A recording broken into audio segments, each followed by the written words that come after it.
नमस्कार, स्वागत है आपका हमारे YouTube channel fact GK and fact पर।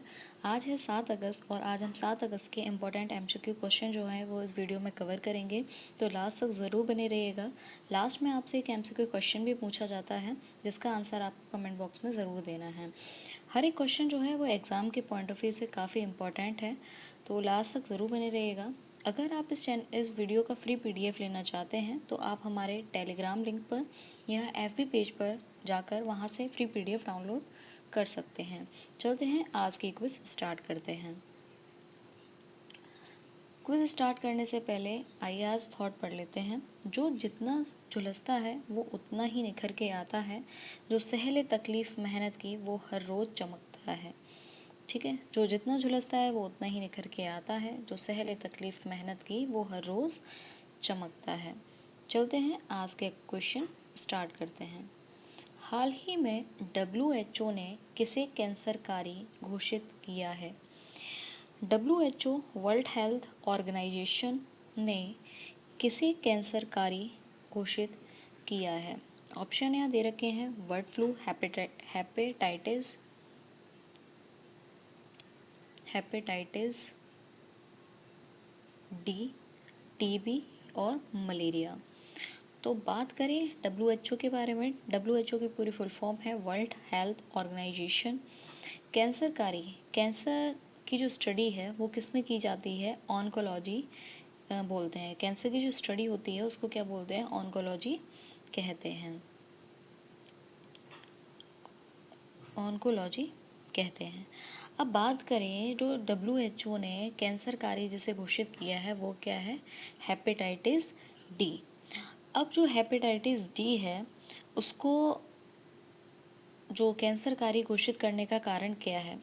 क्योंकि ये जो हेपेटाइटिस जो डी है ये वायरल जो है दिन ब दिन बढ़ता जा रहा है और इस पर लोगों का ध्यान बिल्कुल भी नहीं है।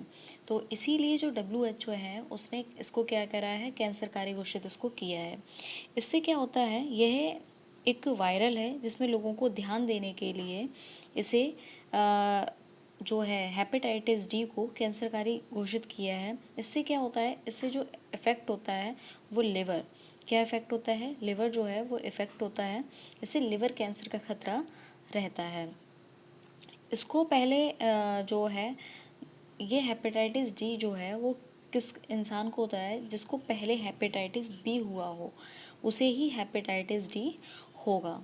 ठीक है, ये फैलता किस कारण से है? ये फैलता है असुरक्षित इंजेक्शन से, असुरक्षित यौन संबंध से और असुरक्षित जो ब्लड डोनेट होता है, ब्लड जो होता है, असुरक्षित ब्लड जो है वो एक व्यक्ति से दूसरे व्यक्ति में पहुंच जाता है, तो उसको क्या बोलते, इससे क्या होता है? हेपेटाइटिस डी का खतरा बढ़ जाता है। अभी हाल ही में जो है इसकी वैक्सीन नहीं है। इसकी जो अभी जो हेपेटाइटिस जो बी की वैक्सीन है वही लोगों को लगा दी जाती है। तो इसकी हेपेटाइटिस बी की अभी कोई, हेपेटाइटिस डी की अभी कोई वैक्सीन नहीं बनी है। ठीक है, जो भविष्य में जो कैंसरकारी जो होते हैं कार्सिनोजन जिसे कहते हैं, वो हेपेटाइटिस डी जो है उसे अफेक्ट होते हैं। तो इसका जो करेक्ट आंसर है कि हाल ही में WHO ने किसे कैंसरकारी घोषित किया है? तो कैंसरकारी जिसे घोषित किया है वो है हेपेटाइटिस डी। इससे क्या इफेक्ट होता है? लिवर इफेक्ट होता है, लिवर कैंसर का खतरा जो है वो बढ़ जाता है। ये जो है असुरक्षित इंजेक्शन, असुरक्षित यौन संबंध और असुरक्षित ब्लड डोनेट से जो है वो फैलता है। ठीक है, और ये उसी इंसान को होता है जिसको हेपेटाइटिस बी हुआ हो और पहले मतलब जिसको हेपेटाइटिस बी हो चुका हो उसको ही हेपेटाइटिस डी होता है। चलते हैं नेक्स्ट क्वेश्चन की तरफ। हाल ही में वैश्विक एआई सिटी इंडेक्स 2025 में भारत में कौन शीर्ष पर रहा? हाल ही में वैश्विक एआई सिटी इंडेक्स 2025 में भारत में कौन शीर्ष पर रहा? ऑप्शन दे रखे हैं, बंगलुरु, गुजरात, मुंबई और पंजाब। तो एआई सिटी इंडेक्स 2025 में जो शीर्ष पर रहा है वो रहा है कौन? बंगलुरु। बंगलुरु जो है वो एआई सिटी इंडेक्स में 26वें स्थान पर है। कितने स्थान पर है? 26वें स्थान पर है। बात करें जो वैश्विक एआई सिटी इंडेक्स है, ये इसकी जो रिसर्च है वो किसके द्वारा होती है? काउंट पॉइंट रिसर्च द्वारा। किसके द्वारा? काउंट पॉइंट रिसर्च द्वारा। ठीक है। अब बात करें विश्व में, तो विश्व में सबसे टॉप पर जो रहा है वो सिंगापुर रहा है। टॉप पर सिंगापुर रहा है। और भारत में जो है टॉप पर कौन रहा है? बंगलुरु रहा है। और वर्ल्ड में अगर बात करें, वर्ल्ड में जो बंगलुरु का जो स्थान है वो कौन सा है? 26वां स्थान है। कौन सा है? 26वां स्थान है। अब बात करें जो एआई के सम्मेलन की, तो एआई का जो सम्मेलन है, एआई के जो सम्मेलन है, कितने सम्मेलन हुए? 3 सम्मेलन हुए। पहला सम्मेलन जो हुआ है वो कहाँ पर हुआ है? ब्लेचले में। कहाँ पर? ब्लेचले। ये कहाँ पर पड़ता है? ये पड़ता है यूके में। कहाँ पर? यूके में। दूसरा जो सम्मेलन हुआ था वो कहाँ पर हुआ था? सियोल में। कहाँ पर? सियोल में। ये कहाँ पर पड़ता है? साउथ कोरिया में। साउथ कोरिया में। तीसरा जो सम्मेलन हुआ था, तीसरा सम्मेलन हुआ था पेरिस। पेरिस कहाँ पर पड़ता है? फ्रांस में। कहाँ पर? फ्रांस में पेरिस पड़ता है। तो अब ये जो बंगलुरु को ही एआई सिटी इंडेक्स 2025 में शीर्ष पर ये क्यों रहा? क्योंकि यहाँ जो लोग हैं वो स्टार्टअप को काफ़ी बढ़ावा दे रहे हैं। किसको? स्टार्टअप को काफ़ी बढ़ावा दे रहे हैं। तो इसीलिए भारत में जो शीर्ष पर रहा है वो बंगलुरु रहा है। क्वेश्चन यहाँ से 2 बन सकते हैं। पूछे विश्व में शीर्ष पर कौन रहा है? विश्व में शीर्ष पर रहा है सिंगापुर, पहले स्थान पर है। और जो बंगलुरु है वो 26वें स्थान पर है। भारत की बात करें तो भारत में जो शीर्ष पर रहा है वो है बंगलोर। बंगलुरु जो है वो शीर्ष पर रहा है। चलते हैं नेक्स्ट क्वेश्चन की तरफ।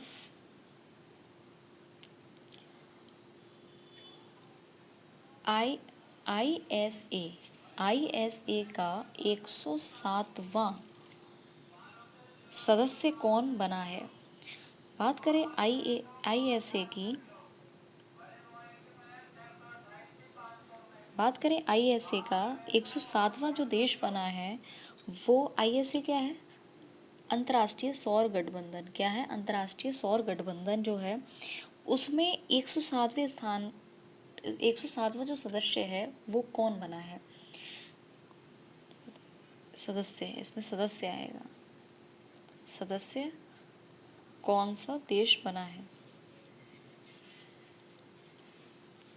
ठीक है। ऑप्शन है मोल्दोवा, इज़राइल, फ्रांस या ब्रिटेन। तो जो मोल्दोवा है वो आईएसए का 107वां सदस्य देश बना है। मोल्दोवा की जो स्थापना हुई थी, मोल्दोवा में जो 100 सदस्य जो थे वो आईएसए की जो स्थापना है, मोल्दोवा की नहीं, आईएसए की जो स्थापना है वो 2015 में, कब? 2015 में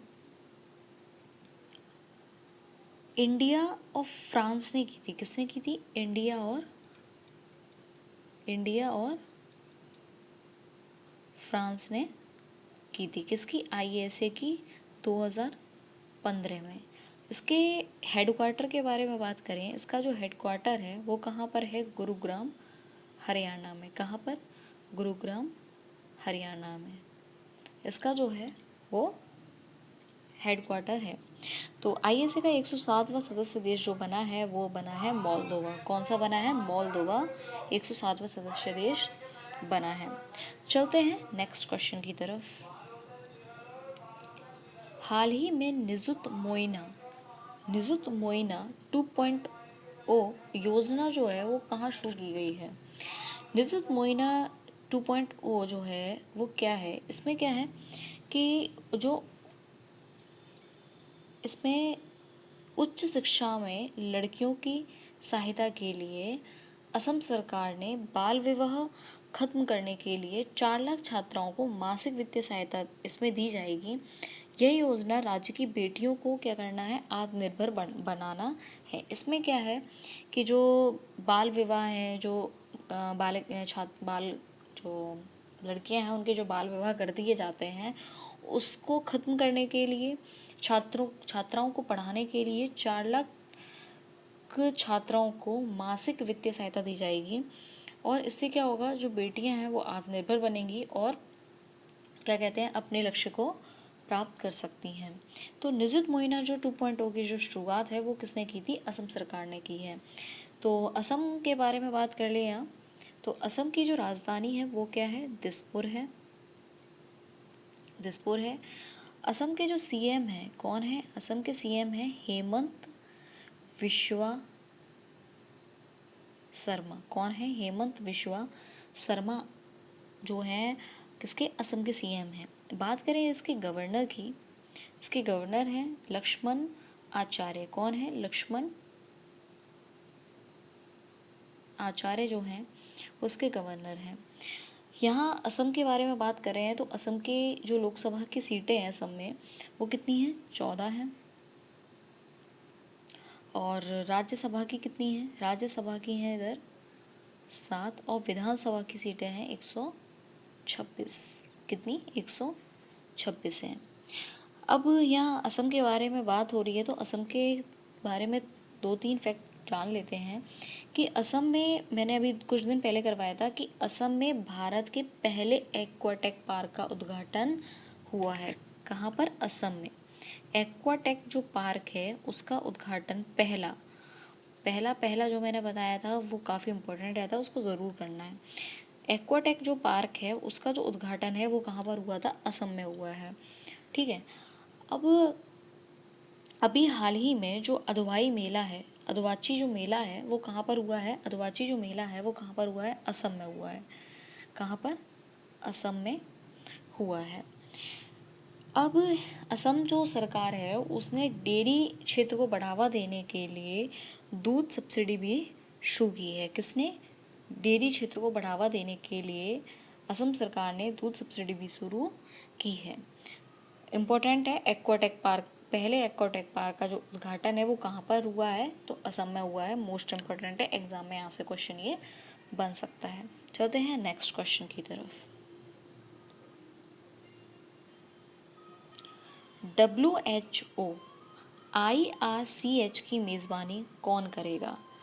WH वर्ल्ड हेल्थ ऑर्गेनाइजेशन। ठीक है। IRCH क्या है? IRCH के बारे में बात करें, IRCH की पूरी फुल फॉर्म है इंटरनेशनल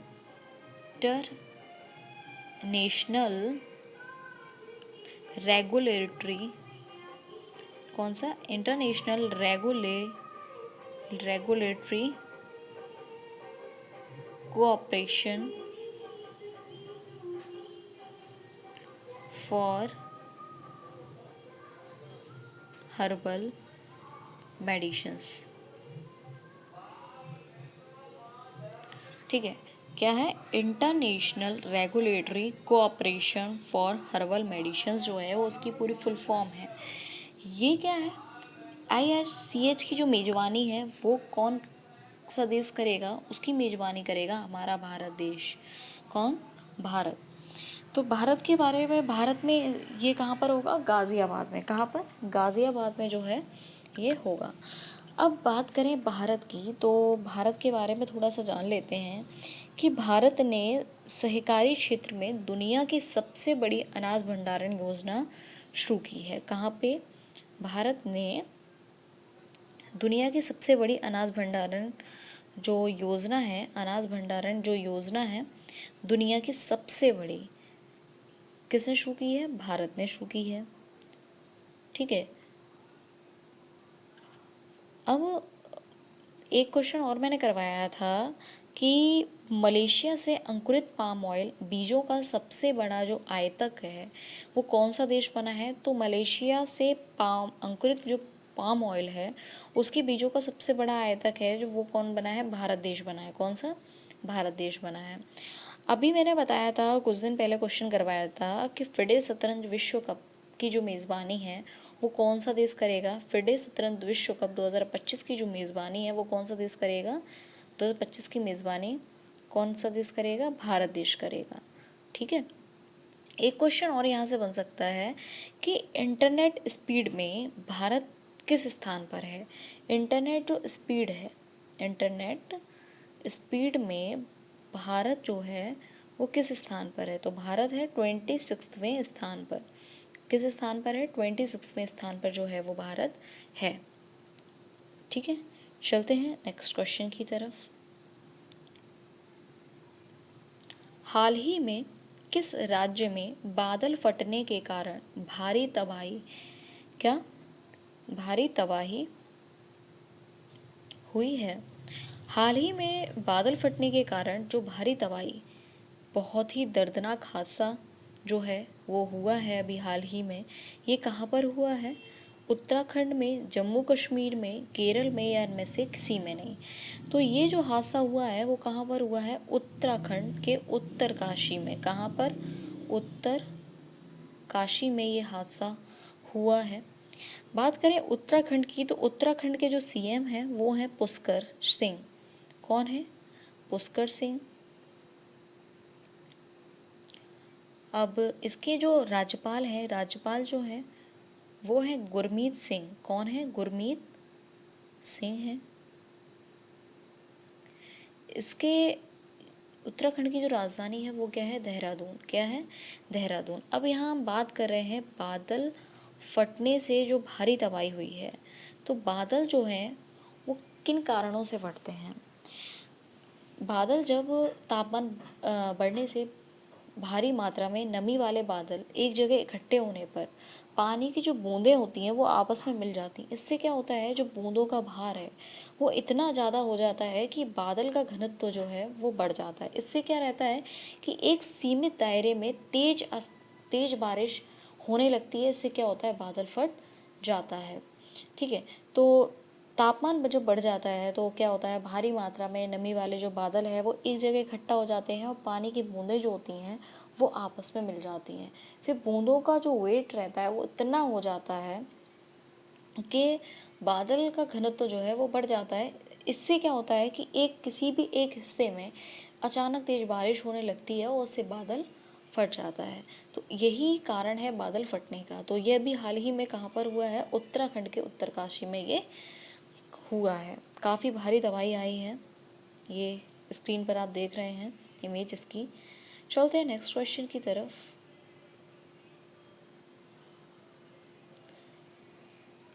हम बात करें, क्वेश्चन है सबलकोट जल विद्युत परियोजना। क्या? सबलकोट जल विद्युत परियोजना का निर्माण किस स्थान पर किया जा रहा है? सबलकोट जल विद्युत परियोजना जो है उसका निर्माण किस स्थान पर किया जा रहा है? ऑप्शन दे रखे हैं, मध्य प्रदेश, जम्मू कश्मीर, केरल, या इनमें से कोई नहीं। आंसर है इसका सबलकोट जल विद्युत परियोजना जो है उसका जो निर्माण है वो किया जा रहा है कहाँ पर? जम्मू कश्मीर में। ये क्या है, एक सबलकोट जल विद्युत परियोजना जो है वो है एक रन ऑफ रिवर परियोजना है। क्या है? रन ऑफ रिवर परियोजना है। इसमें क्या है, जो जम्मू और कश्मीर के निबंध जो जिले हैं उसके सिंधु गांव में चिनाब नदी पर स्थित है। ठीक है। कहाँ पर? चिनाब नदी में जो स्थित है।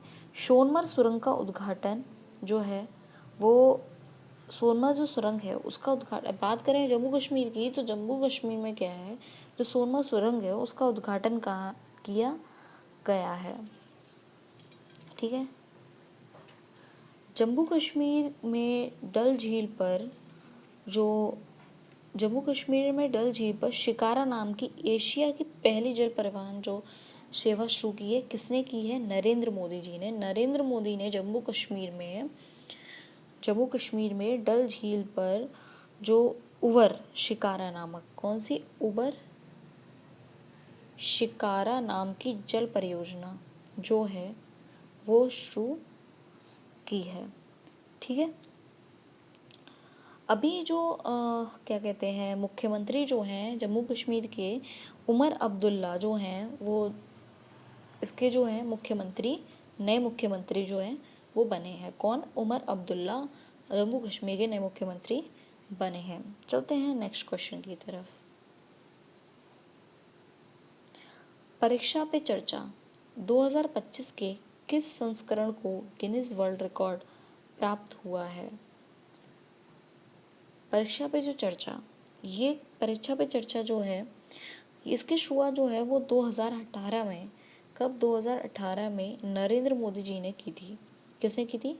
नरेंद्र मोदी जी ने की थी। इसमें इसका जो उद्देश्य था, इसको शुरू करने का जो उद्देश्य था वो क्या था, जो छात्र हैं, छात्र छात्राएं जो हैं, उनके परीक्षा के तनाव को कम करना और उनको आत्मनिर्भर और उनके जो कौशल है उसको बढ़ावा देना था। ठीक है, परीक्षा के तनाव को कम करने के लिए, उनको आत्मनिर्भर बनाने के लिए और उनके कौशल को बढ़ावा देने के लिए परीक्षा पे चर्चा जो है उसको शुरू किसने किया था? नरेंद्र मोदी जी ने शुरू किया था। यहाँ हम बात कर रहे हैं किस संस्करण को गिनीज वर्ल्ड रिकॉर्ड जो है वो प्राप्त हुआ है? तो 8वें संस्करण। कौन सा? 8वां जो संस्करण है उसको गिनीज वर्ल्ड रिकॉर्ड प्राप्त हुआ है। चलते हैं नेक्स्ट क्वेश्चन की तरफ। 11वां हैंडलूम दिवस कब मनाया जाता है? 11वां हैंडलूम जो दिवस है वो कब मनाया जाता है, नहीं गया है, तो कब मनाया गया है? ये मनाया गया है 7 अगस्त को। ये 7 अगस्त को क्यों मनाया जाता है? राष्ट्रीय जो हथकरघा जो दिवस की जो शुरुआत थी वो 2015 में की गई थी। राष्ट्रीय हथकरघा दिवस की जो शुरुआत है वो 2015 में, जब नरेंद्र मोदी ने 7 अगस्त को इस दिवस के रूप में इसको घोषित किया था। ये दिन क्या था कि 1905 के जो स्वदेशी आंदोलन की याद दिलाता है, जब भारतीयों ने विदेशी वस्तुओं का बहिष्कार करके हथकरघा उद्योग को बढ़ावा दिया था। तो इसीलिए क्या है, 7 अगस्त 2015 में जो उसकी शुरुआत हुई थी, इसको हथकरघा दिवस के रूप में नरेंद्र मोदी जी ने इसको घोषित किया था। तो ये कब मनाया जाता है? 7 अगस्त को। 11वां हैंडलूम दिवस जो है वो भी हाल ही में मनाया गया है। बात करें 6 अगस्त को, क्या था? 6 अगस्त को हिरोशिमा दिवस के रूप में मनाते हैं। चलते हैं नेक्स्ट क्वेश्चन की तरफ। इंडसइंड बैंक ने एमडी और सीईओ किसे नियुक्त किया है? जो इंडसइंड बैंक है उसने एमडी और सीईओ किसे नियुक्त किया है? तो ये नियुक्त किया है राजीव आनंद को। किसको? राजीव आनंद को। आई होप आपको ये वीडियो पसंद आया होगा। वीडियो पसंद आता है तो लाइक, शेयर, सब्सक्राइब ज़रूर करें और कमेंट में ज़रूर बताएं कि आपका स्कोर कितना रहा। चलते हैं आज का क्वेश्चन के बारे में डिस्कस कर लेते हैं। आज का जो प्रश्न है वो आपको होमवर्क में इसका कमेंट बॉक्स में कमेंट करके बताना है कि हाल ही में कहाँ पहली महिला टैलेंट अकादमी जो है वो खुली है? हैदराबाद में, मुंबई में, नई दिल्ली में, या इनमें से किसी में नहीं। हाल ही में पहली महिला टैलेंट जो अकादमी है वो कहाँ पर खोली गई है? कल के प्रश्न के बारे में देख लेते हैं। जिसने अभी बीमा विनियामक IRDAI के नए चेयरमैन कौन बने हैं? IRDAI के जो नए चेयरमैन हैं वो कौन बने हैं? अजय सेठ। बताइए किस किस का जो आंसर है वो करेक्ट था। मिलते हैं नेक्स्ट वीडियो में, तब तक वीडियो को लाइक, शेयर, सब्सक्राइब ज़रूर कर दें। और हमारा जो FB पेज है, FB पेज जो है वो हमारा फैक्ट चेक GK के नाम से ही है। ठीक है, और हमारा टेलीग्राम जो पेज है वो भी फैक्ट चेक GK के नाम से है। तो आप फैक्ट चेक GK जो है वो FB पर सर्च कर सकते हैं और वहाँ से आप फ्री PDF डाउनलोड कर सकते हैं। चलते मिलते हैं नेक्स्ट वीडियो में।